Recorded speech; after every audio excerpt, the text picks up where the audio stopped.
তুমি তো আসলে অনেক সুন্দর হয়ে গেছো। তোমার সাথে এখন আর রোদে ঘোরাঘুরি করি না তো, বাসায় থাকি, তাই সুন্দর হয়ে গেছি। আরেকটা ব্যাপার কি জানো, ছেলেরা পেয়ে গেলে ভালো করে দাম দেয় না, দূরে গেলে আফসোস করে। তুমি দিন দিন নিজেকে চেঞ্জ করতেছো, আগে সেই মানুষটাকে এখন আর দেখা যাচ্ছে না। মেয়েদের পটানোর জন্য স্মার্ট হয়ে যাচ্ছ বুঝি। আমি কিন্তু সেই সহজ সরল মানুষটাকেই ভালোবাসতাম। আমাকে গভীরে তলানি দেখলে একটাই প্রশ্ন করো, আজ কার মন ভালো করার দায়িত্ব নিলে? বলো তো কবে এই অভ্যাসটা ছাড়বে?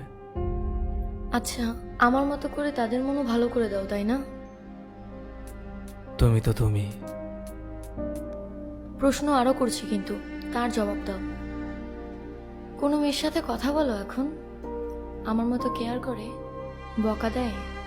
আচ্ছা, তাকেও কি আমার মতোই ভালোবাসো?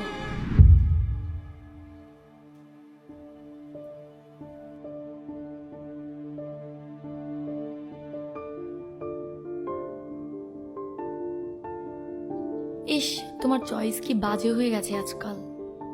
একটুও সুন্দর না, এর চেয়ে আমিই সুন্দর ছিলাম।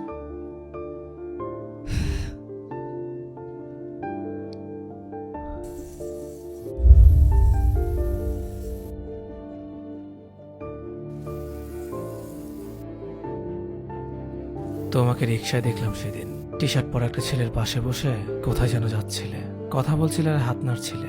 কথা বলার সময় হাত নাড়ার অভ্যাসটা যায়নি বুঝি? আমার অনেক অভ্যাসই এখনো যায়নি জানো। এখনো কোনো বিষয়ে কনফিউজড হয়ে গেলে তোমার কথাটাই সবার আগে মনে পড়ে।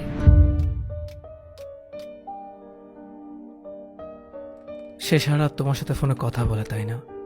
তার রাত জাগার অভ্যাস নেই তোমার মতো। সে রাতে তাড়াতাড়ি ঘুমায় আর তাড়াতাড়ি ওঠে, আর উঠেই আমার ঘুম ভাঙায়। মানুষটা অনেক ভালো জানো। ছেলেরা প্রথম প্রথম খুব কেয়ারিং থাকে, তারপর বদলে যায়। আগে নিজেকে তুমি তো বদলাওনি, এখনো কথা